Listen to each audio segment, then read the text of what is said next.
So this is going to be interesting. So I'm doing a live. I'm doing it on a topic I normally do not do. Um, I have no idea if anybody's going to watch this, which is interesting. So I'm trying something a little different. I have uh, doing something on the thing in Israel today. I think it's kind of interesting. I can give you an interesting. I think it's an interesting perspective and some predictions, maybe full of it as usual. But this is completely, and if you're here for GTII or something like that, then I don't want to confuse or surprise you. I'm not going to discuss GTII other than I just discussed GTII. No jokes, even though many of you, the 20 of you that are watching this, um, if you watch any of my videos, you might say I never do any jokes anyway, but if you believe I do, then I'm not going to for this specific one. It's a little different, just we'll see. And if anything of humor comes out of it, that is great. That would be something as a side benefit. Um, Obviously, since the channel is not legal advice, this, of course, is not legal advice. I only say that because I got sued once, ongoing, for defamation on my channel. Uh, so I'm careful that this is opinion. This is clearly opinion. This is you don't have to believe it. It may not make any sense. It may not be accurate. So use it at your own discretion. I thought it was interesting though because I had an interesting experience. Uh, so just quick background: if you don't watch my wonderful videos about usually about legal stuff and financial stuff, so my parents were Holocaust survivors. They moved from Germany after the war, although they were Polish, to Israel. They immigrated from Israel to the United States in 1958. I was born in the United States, so I'm American, and uh, I'm proud to be an American, and I've always thought of myself as an American. My sister was born in Israel, lived in the United States, and ended up moving back to Israel, where she resides. And I have nieces and I guess grandnieces and nephews. And my wife also has family in other parts of Israel. So we have lots of family in Israel. So we obviously have an interest and a bias, of course. I always like to put it out there so there's no confusion. So I have a bias going in, just willing to say that. So I thought today was interesting because I had an interesting experience kind of with that setup. My sister lives there. I have nieces, nephews. My wife's brother's brother lives there, and nieces and nephews. And one, as a matter of fact, they went there yesterday. This is before I get into today's story, but I thought it was kind of interesting. So they flew into Israel yesterday before all the shenanigans that went on today. And I do like to use the word shenanigans. But they went in yesterday. When they got there, they were at the airport, the main airport. And at the airport, as opposed to being permitted to go on, they were kept in a secure location underneath the airport overnight until I think after I'm going to use the term again, shenanigans went on. So I thought that was pretty interesting. Interesting experience. So I woke up this morning and I always check my phone, of course, because I'm addicted to my phone like everybody else. And I saw a note from my son, my youngest son, who lives on the East Coast, and he had put out some reference to something going on in Israel. So I looked at my own phone and I determined quickly what was going on. I then left, went to my office, and then from that point in time, I kind of followed the story for the last, I would say, 12 hours. Pretty carefully followed the story, um, and had communication with people in Israel at the same time. So what happened is I started to see that there was something going on in Israel, and I spoke to my sister who was in Israel. And what's interesting is, and I had this experience in California, sometimes if you're at the event, you know less than people who are outside the event. Because I remember in 1994, Yeah, if I say I remember and I can't remember the date, that doesn't really give me a lot of credibility.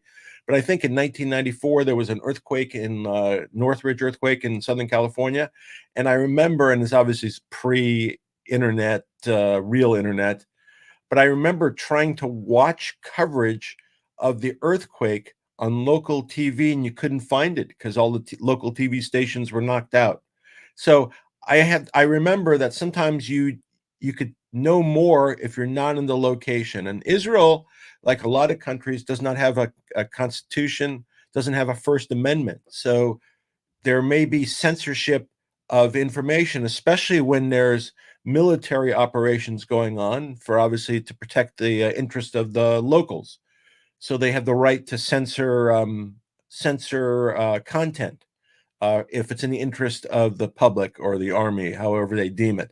And some of the reporters, the Israeli reporters, in fact, it was interesting the way they would get around that. They would say somebody else outside the country was reporting something, but they can't talk about it at this point in time.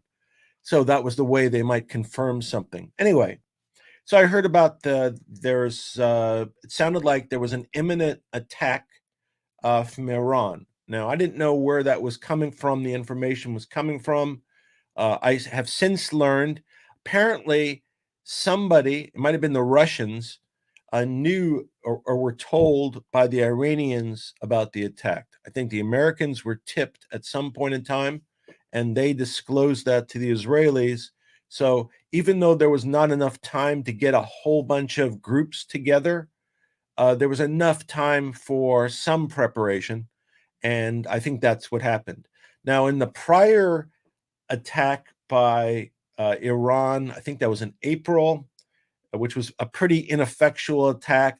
That was pretty much, they kind of showed their cards because they used much slower missiles that took a long time and drones, and I think they disclosed it. So kind of everybody knew it was coming. I think they sent about half the number of rockets, ballistic rockets they did than today, but they kind of telegraphed the first experience. So everybody could prepare, and I think there were 7 countries that got involved in trying to block the attack. Here, I think there was 4 hours or less preparation time. There wasn't enough time to coordinate a response. I even know that, and I think this wasn't the case before, but there was no US, as far as I know, there was no US aircraft carrier off the coast of Haifa, which is often a location where the ships might port and hang out, but there was no carrier there. And that might have been an additional deterrence if it was there and has been there. I don't know why it wasn't there today, but Iran might have known it wasn't there also, and that might have been a reason why they elected today as opposed to some other day. But be that as it may, so I heard the information about prospective attack, and I understand now the chain of events, how they knew about it, and who they disclosed. And at first, I think the Israeli, I think in Israel, the one who gives instructions to the people in the country, I think it's called the Home Front or the Home Command, something like that. So it gives pretty specific instructions to the people, so they kind of know what to do. Because you can imagine it's high stress at the time, and most people or a lot of people have shelters. If it's a home, it's usually in a basement, and often, like with my sister, so it's in a basement. She has a single family residence. The basement, it's shared with another family, so you're there with another family in the shelter below ground. Um, but what happens is the home front, home command gives instructions, pretty instructions. And this morning, originally their instructions were kind of like hang out, don't be far away from a shelter, and it quickly turned into get in and be in your shelter. Now, so while this is going on, and I'm following it pretty carefully, and I'm watching something on YouTube. There's I'm going to promote another channel because I think he's really good. The name of the channel is called Agenda Free TV, and the guy is amazing because he'll do live streams on an event. He literally does. Literally, might do 12-hour live stream on an event. So it's pretty amazing. So I was watching a lot of what he was doing, and he was providing, I think, great coverage. So again, that's called Agenda Free TV. So I'm watching that. I'm watching my phone. I was speaking to my son in New York. I was speaking to another friend of mine in San Diego, all paying attention with the same interest. I then noticed. So I'm watching the events unfold, and I think I'm a little ahead of my sister. So I think I actually have better information about what's going on being in North America than my sister is in Israel. So I'm informing her about what's going on, which is, it was pretty bizarre. And at some point in time, there was, and I don't know if it was on my phone or somewhere else, I saw that they actually indicated that the rockets were incoming, the first salvo of rockets. There were two barrages of rockets, 180, I think, in total. They may have been a new Iranian rocket, because I don't know at this point in time, obviously, because I don't know. But I'd heard some rumors this was a new version. So before the first salvo came in, and I'm watching, by the way, in front of me, what I'm watching is a picture of Tel Aviv. So this is what I'm watching, and it's a great view, a pretty expansive view of Tel Aviv. And I'm getting the report that the rockets are underway. And I think I told my sister, I think this was kind of like the odd part, is I think she got the alert about the rockets from me before she got it in Israel. And now it wasn't like it was a big gap in time, but it was really interesting because I was able to get her information that was timely. And then once they got into the shelter, I think I was able to help by kind of like giving them the sequence of events. But what went on is there was an initial barrage, and I'm watching the screen in Tel Aviv, and we don't know how many of those rockets actually struck things. There were plenty of explosions during the first and the second salvo, but you couldn't really tell if that was the explosion of an intercept, because they have a missile defense program thanks to Saddam Hussein.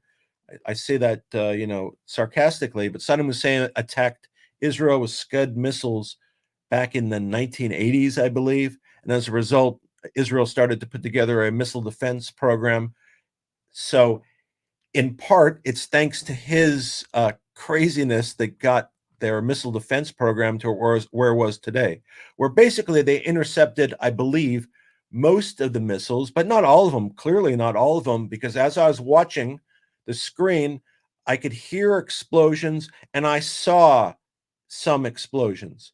And then at some point in time, I could see some smoke. Now, whereas in the prior when I was watching what was going on in Lebanon, you could see fires that were happening. On these, I did not, but I couldn't tell how much of the scope of the city I was seeing. I've been to Tel Aviv before, so I'm familiar with it, but I was looking mostly at downtown, so I couldn't see the expanse. But I know there were some impacts there, and I know that the Army will take the position that they don't want to disclose the locations of impacts because they don't want that. And I remember this from the past. They don't want to disclose how many impacts there were or if there were impacts at the locations, because they don't want to give that information to the Iranians for targeting purposes. So they may not, they may, I saw, so I know there were several impacts.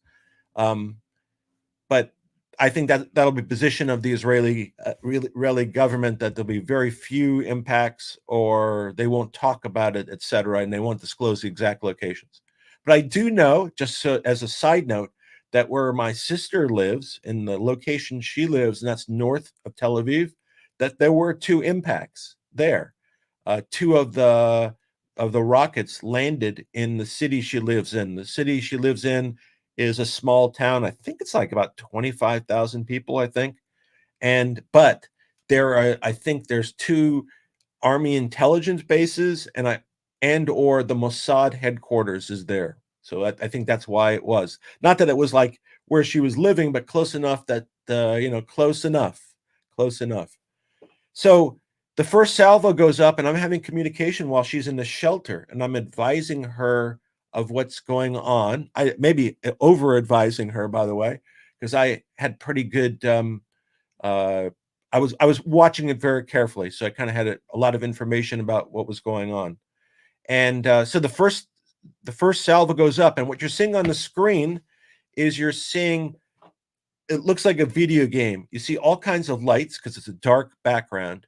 And what you're seeing is if anything is going up in the air, and I guess this is for future reference, anything going up is going to be some type of anti-rocket device.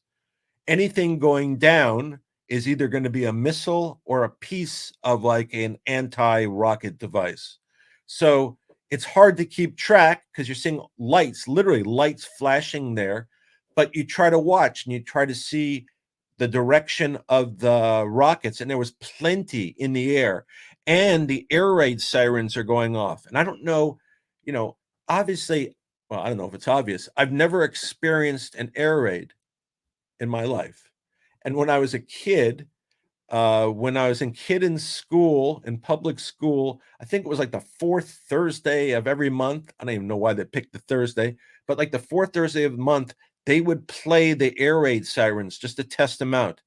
Because that's when there was a dispute with the Soviets, and they didn't want they were whatever, like we're going to be safe if there's a nuclear war if we get under our desks. But I remember the sound of those sirens, and it was spooky, really spooky. So when you see those sirens go off over Tel Aviv, that is spooky.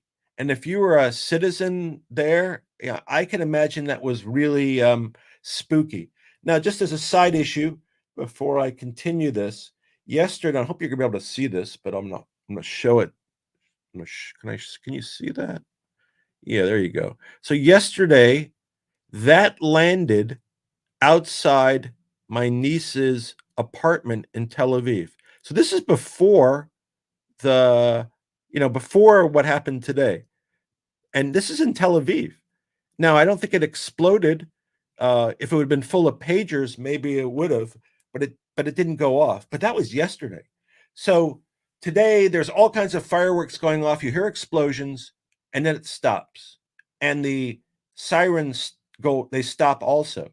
So you don't know what's going to happen. At the same time, what you do, and I'm watching this guy again, Agenda Free TV. I think he's great. He's showing an image of the rocket warnings in Israel.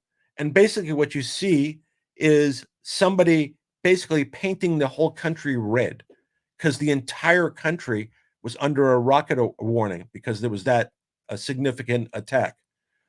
But there's a gap in time. So we have this attack, probably 90, 100 ballistic missiles, quite a few in Tel Aviv. And I guess for the Israelis, Tel Aviv is kind of one of those red lines. They don't theoretically they will not permit an attack on Tel Aviv, just like they wouldn't permit an attack on Jerusalem. They wouldn't accept that. So that's kind of a red line.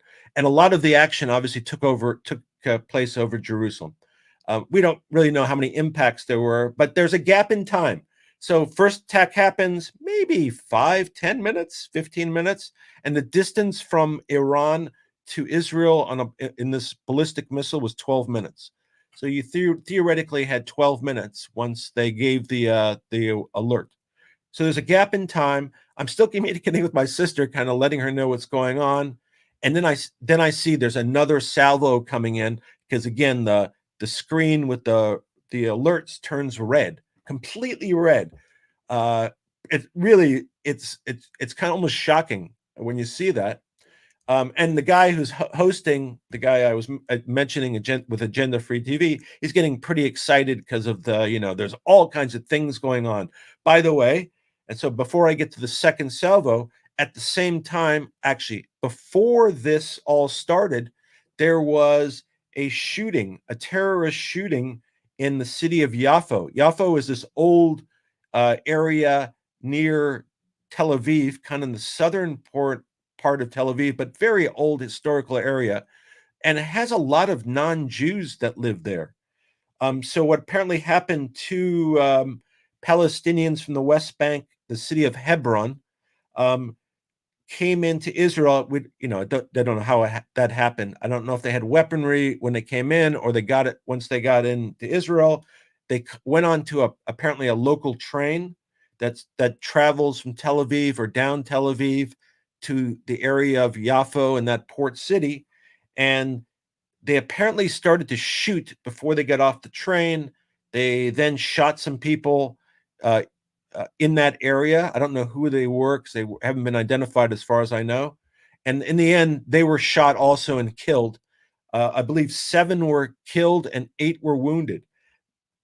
It probably is coordinated with the attack related to with Iran, just as maybe a distraction. It took away resources away from what was to come. Just like I think there was some Hezbollah rockets that were shot at the same time. Not that they were super effectual, but they probably took attention of Israel. Anyway, that event happened prior to the Iranian missile strike.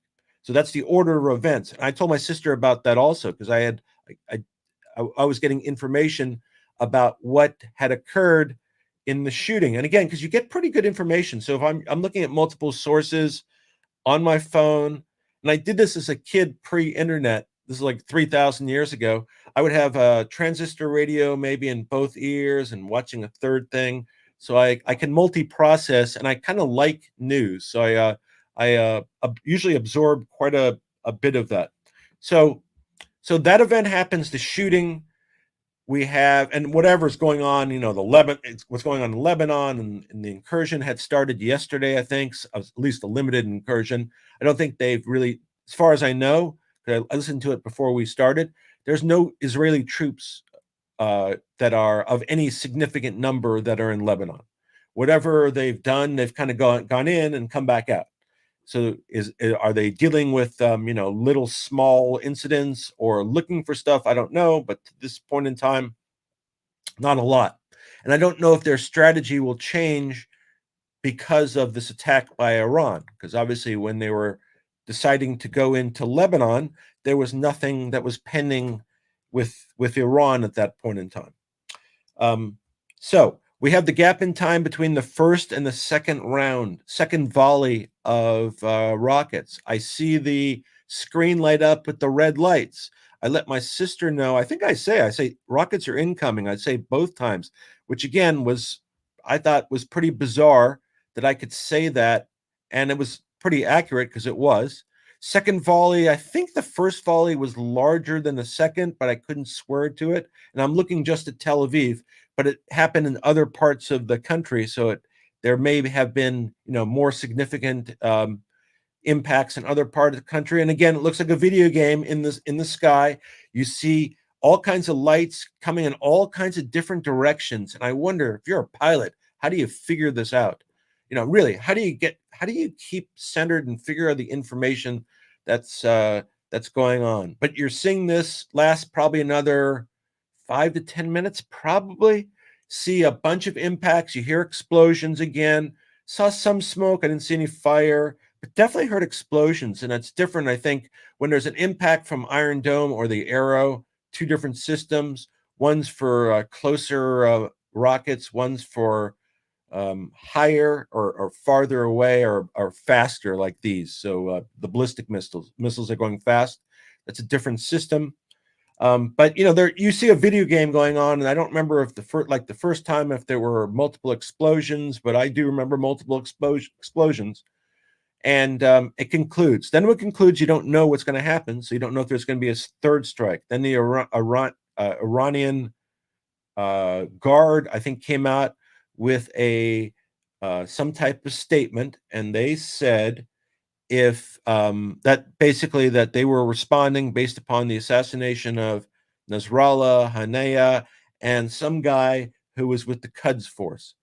I don't know the guy, never heard of him. My fault. I didn't know him, but they said that was the justification. I don't. Is that justification? I don't really know, because I think the Iranians, my bias, I don't think they're really good guys here.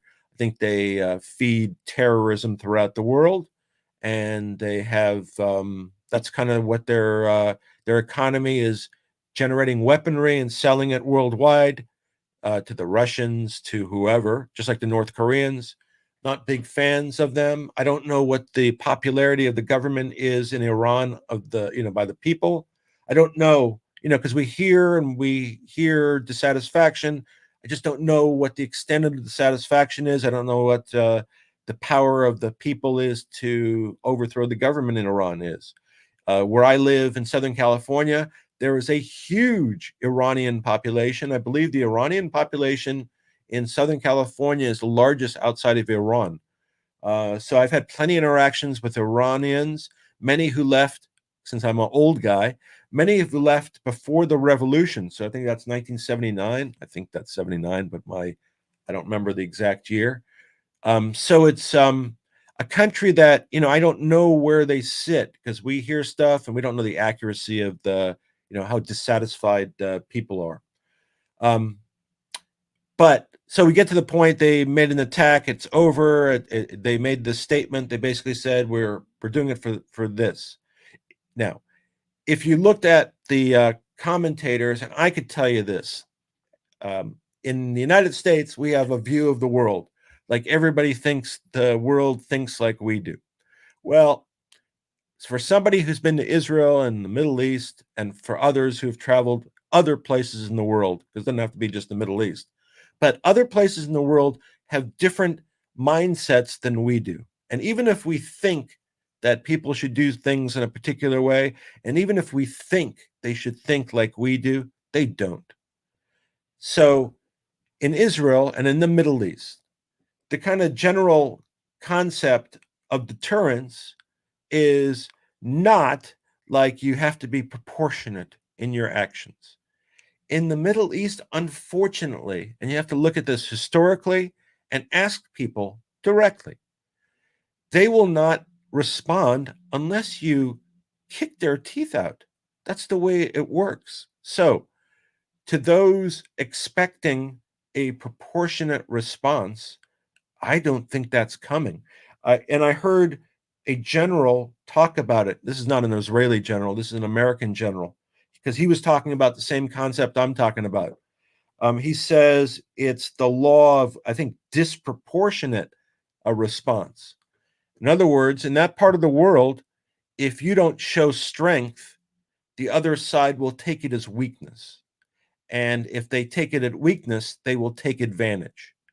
So the Americans obviously want, and they've already discussed it, because I heard when the discussion started, the US, and I think it was, I don't remember who it was, the spokesperson, Jake Sullivan, it was Jake Sullivan.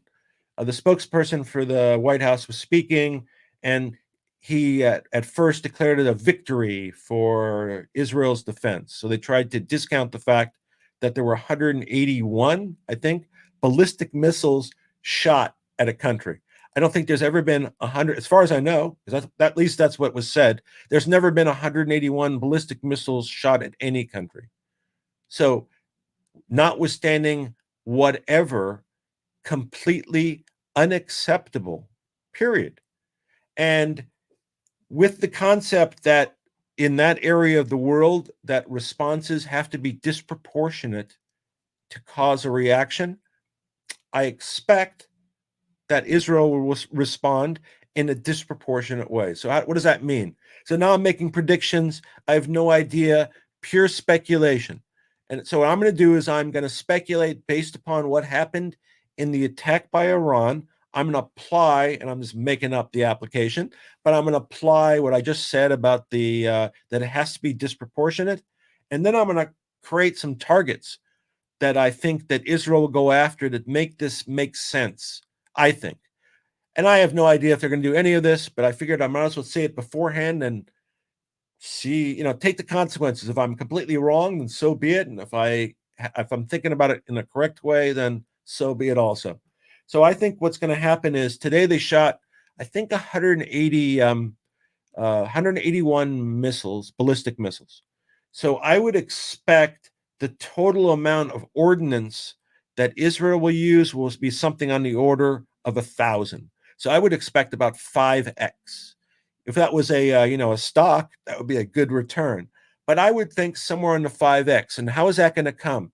I don't think that's going to come from one means. So Israel has multiple means for and again, I know nothing about this.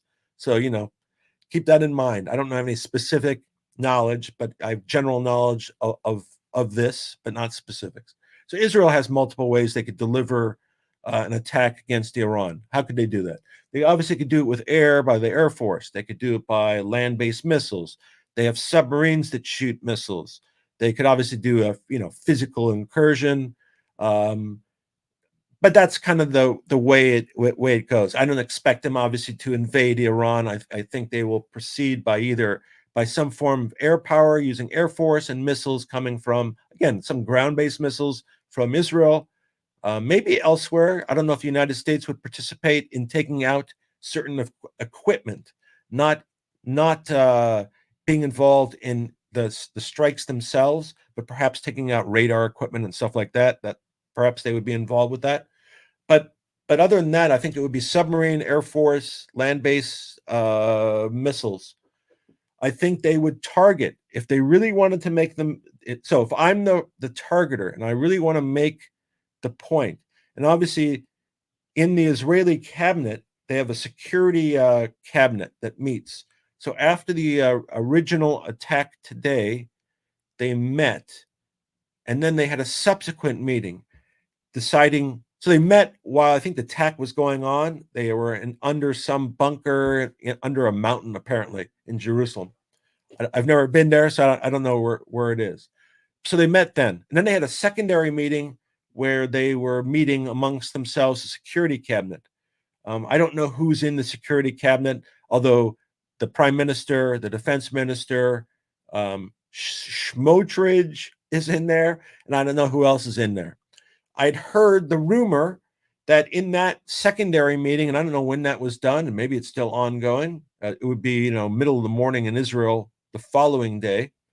There was a dispute in that meeting. So my guess is the dispute would be whether Israel was going to strike any type of nuclear facilities in Iran. And I think that would be the dispute. So there are nuclear facilities in Iran. A lot of them are in mountains or built in mountains. So they may be difficult to strike. I don't know, because that target in Lebanon where they did that bunker buster that killed Nasrallah was also a difficult to strike. But it also gets difficult because if you strike in a nuclear facility, then there might be an issue about nuclear radiation, something like that. So you have to be careful. So there is apparently some nuclear facility that just was constructed that is vacant, that doesn't have any material or anything like that. I think it's slightly above ground or not super deep. Obviously, Israel would know about its existence, so that might be a target. But I think I think it's possible, and I think that's an issue in Israel. One issue, obviously, how big should the response be? And again, I think it's going to be a much larger scale than we just saw. And two, what kind of targets? And so one target, I said, is like the nuclear facilities. So where else? I think the most logical site to hit, and again, I think the Prime Minister of Israel suggested last night, maybe, or the night before, it was vague language, but kind of suggested that maybe the Iranian people wanted to, have a revolution. That's basically what he said. Maybe they knew something was coming. I don't know. But that's what he suggested. So I don't know how that would happen. Now, it's very possible that Israel does have intelligence officers in Iran, just like it seems like they had intelligence in Hezbollah, and that's why they were able to identify where Nasrallah was, etc. So my guess is, since their intelligence section of their military is supreme, it's noted to be supreme, not just my opinion, but it's very likely they have people in Iran too. And they may have people in Iran in the nuclear program. My guess is they probably do. Because I made a joke that, their philosophy now about Hezbollah is getting rid of all the commanders, and they're going to keep on getting rid of commanders probably they're going to keep on getting rid of commanders until the actual commander is an Israeli pretending to be a Hezbollah guy. So I believe there may be like intelligence guys who are pretending to be Iranians who are in Iran. They may be involved in the nuclear program. They may be planning shenanigans in the nuclear program. And kind of related to that, there was a guy recently, an Israeli guy, who was arrested for contacts with Iran. He was apparently providing support to some Iranians or others in Israel who had come to do mischief. So there are those kind of people that are existing in Israel right now. And I think the biggest risk, by the way, to Israel, in my opinion, in the current time, is not like these missiles, but soft attacks, kind of low-tech attacks, like the shooting for today, maybe bombings and the like.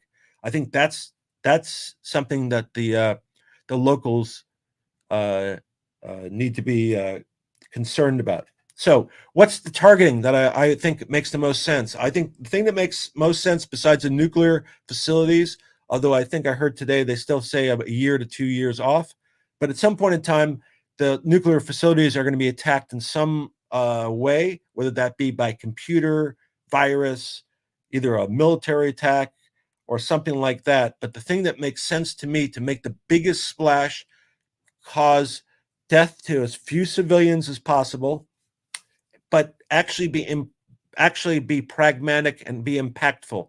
I think they should attack their missile production system. So I think they should attack the manufacturing facilities that make rockets. They should attack the fuel locations, either that produce fuel, store fuel, and I'm not talking about oil. I'm talking about rocket fuel. So I go against manufacturing and I go against storage facilities. And why do I go against storage facilities? 1988, I lived in Las Vegas for 6 months. On one particular day, I don't remember what the day was, but we were at the hospital. My wife had hurt her knee.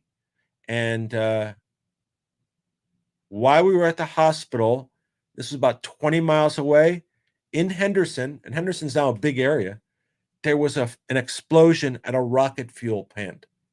And I can only tell you that gets your attention. So it's a way of, and usually it would be in an industrial area, so probably not heavily populated. You do it at night, you do it in the middle of the night, but you would make a big boom, boom, big boom, boom. Not only do you make a big boom, boom, you diminish the supply of rocket fuel, you attack the production facilities, and you degrade their rocket program. And I think perfectly justifiable, makes sense. You shot a bunch of rockets at me. So now what I do is I take out and degrade your rocket program. But at the same time, I make a big boom. So the locals, they know what's going on. Can't hide it. The last attack that occurred after April, so Israel responded after the last kind of the last attack in April by Iran that didn't go so well. They hit, what they did is they knocked out radar facilities near Iran's nuclear facility. I forgot the name of the location. But what they did is they really said, here, if we could hit your nuclear facility because we just took out your radar, so you couldn't do anything to stop us. This one I will think will be much more impactful. So I think they will hit rocket fuel facilities, storage, production. They might hit a nuclear facility like the one I mentioned, the one that doesn't have contents, but is fully constructed but empty. They might hit a military base and take out a military base. And again, as an example in a deterrent. But according to the law of that area of the world, I think it's going to be much more than we saw today. And again, I'm hoping the civilians out there are not involved, or there's very few civilian casualties.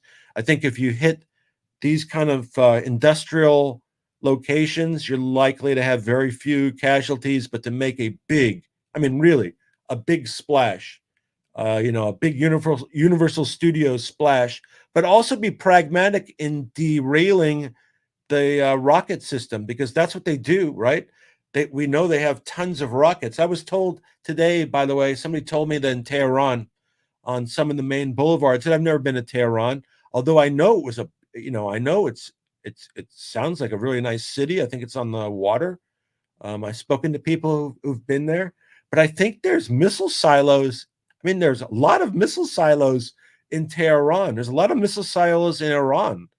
Um, and that's probably the way they make money, that they sell arms. I don't think there's any other I don't think they sell pineapples or bananas. I don't think that generates the income. I think there's a question how they got money to do whatever nonsense they're doing. In fact, I guarantee this will be an issue that'll come up in the future in this ongoing election. Did the money that was released by the Biden administration, was that used to facilitate the attack today? That would be a question. And some people might say yes. Some people might say no, because basically Iran has there's an embargo against Iran, so it's hard for them to raise money. When they got that money, that let them kind of exist. Now, some people are calling for an attack on the oil facilities of Iran, because that's how they generate income. I don't like that. That's my personal view. I don't like that, because anything that impacts the supply of oil will raise the price of oil and will be inflationary for us. So I don't like the fact that we would do something to cause an impact on everybody else. So to me, that's different than the rocket fuel, the rocket manufacturing, the rocket transportation, everything related to the rocket program, because that doesn't affect our fuel prices, for example. And again, gets to the very heart of what that attack was today. To me, it makes sense. If you shoot rockets at me, I go after your rocket program. Now, the nuclear program is the reason why that's such an important thing. Is they've tried multiple times to advance their nuclear program in Iran. They've been stifled many times. I think, on one occasion, it was with a computer virus that was inserted. That's why I was suggesting that there must be Israeli influences in Iran, because it's happened before where there's probably been Israeli spies who worked in the nuclear program. So I think that still exists. So maybe there's another way for Israel or the United States or somebody else to impact the nuclear program of Iran, but I don't know at this point in time. And again, like, as I said, they're placed in a strategic way. So in essence, the Iranians are going to place their nuclear facilities in a location knowing that they might be struck. So they're anticipating that. So we shall see. So that's my little spiel about that. I am going to follow this, of course, as it continues. I'm going to stay in contact with my sister in Israel and my niece. And you saw that rocket that landed by my niece's apartment. It's a pretty amazing time. A lot of Jews. I don't really have that particular feeling, but I know for a lot of Jews, especially a lot of Jews in the United States, they still feel that Israel is their kind of safe haven. So, if all else fails, they could go to Israel and they'll be safe. But now, with the way things are going, it strikes uncertainty in that too. So everybody, there's only I think about 20 million Jews in the world, a very small number. So a lot of connection between them and what's going on, just from a existential point of view. So my sister, by the way, has been locked in her house for about, again, a lot of people have suffered. I'm not trying to put her suffering against anybody else, but I'm her younger brother. She's about 9 years older than I am. I am not a youngster. So she's been stuck, and she's married with I like her husband very much. I'm waving to him. But they've been married a long time and they lived in Israel. So they've been stuck in their house. October 7th, that since then, basically, they've been, stuck in their house for an entire year, coming up on a year next week. The timing also of the attack, which is kind of interesting because I predicted before this, so I didn't quite understand the event. I thought that Israel was going to do an incursion, which they are, into Lebanon, but I thought it was going to start when Rosh Hashanah, which is the Jewish New Year, started, which is tomorrow. But instead, we had the Iranian attack, which was today, and maybe the Israeli response might be done that way. So interesting, because a lot of times in the Middle East and elsewhere, there's a lot of symbolism to dates and events.